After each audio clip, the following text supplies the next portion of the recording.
Vamos então, pessoal, resolver a questão 5.7 do Atkins, tá? Da lista 3. 5.7 fala que a pressão osmótica de uma solução aquosa a 300 Kelvin é de 120 kPa. E está querendo saber qual que é o ponto de congelamento dessa solução. E o que a gente vai ter que relacionar aqui? A gente vai ter que relacionar ponto de congelamento, né? Que é a parte de crioscopia, e a pressão osmótica, questão de pressão osmótica. Então, para a pressão osmótica, a relação entre pressão osmótica e temperatura é essa descrita aqui, ó, essa fórmula aqui, ó. Na última aula a gente disse que ela era uma série de Taylor, tá?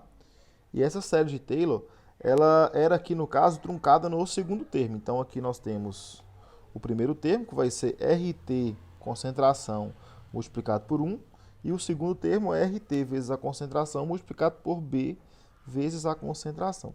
Só que aqui nessa questão nós não temos o valor de B. Então nós vamos simplificar essa série de Taylor e vamos deixar ela com um termo só, tá? Então ela vai ficar só esse π, né, que esse π maiúsculo, que é a pressão osmótica, vai ser RT vezes a concentração apenas aqui, tá? Então essa concentração, se a gente isolar ela nessa equação, a concentração fica pressão osmótica sobre RT, beleza? E concentração a gente sabe que é número de mols por volume, tá joia? Beleza, concentração então é número de mols por volume, é isso que está escrito aqui nessa parte da equação, joia? Aí da crioscopia, o que a gente tem? Bom, nós vamos ter duas equações.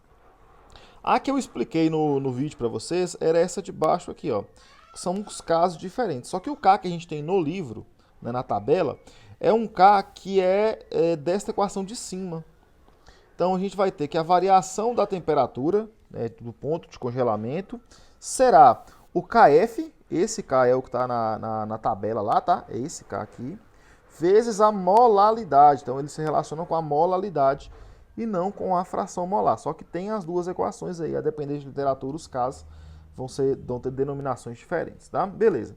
Então dessa equação aqui, ΔT é KF vezes a molaridade, a gente tira o seguinte: molaridade não é o número de mols do componente B, dividido por 1000 gramas, né, por 1 kg do componente A.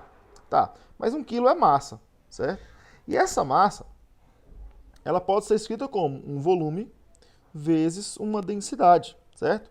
Para que esse volume vezes essa densidade dê igual a 1000, né? Considerando que é uma solução aquosa, a solução aquosa vai ter uma densidade muito próxima da densidade da água pura, né? 1000 quilos por metro cúbico, né? Então,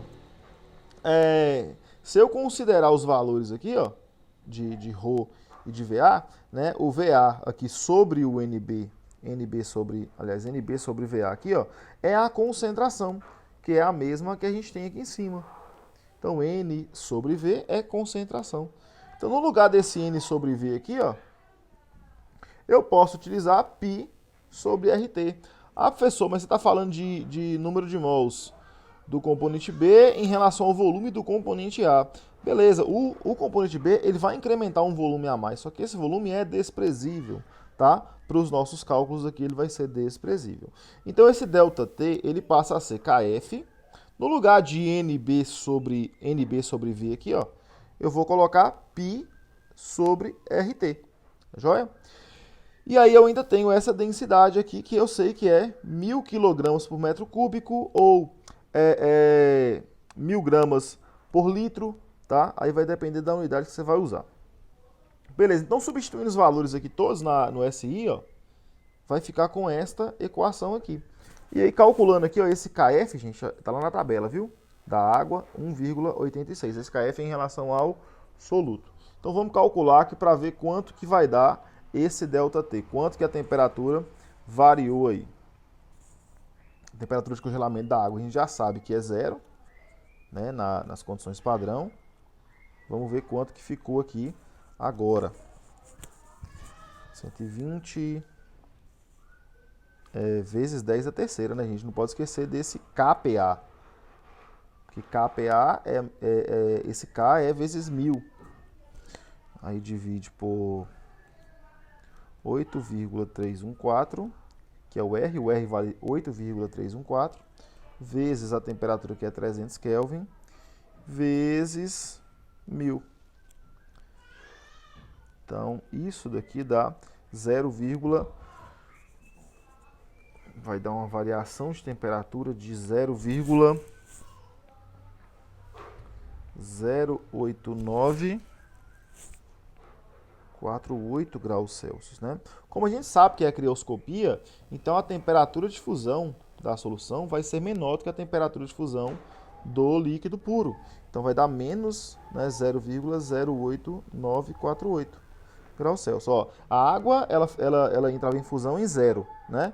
E aí durante esse processo esse valor abaixou deste módulo aqui, ó, dessa quantidade. Então o novo valor, a nova temperatura de fusão, vai ser menos 0,08948.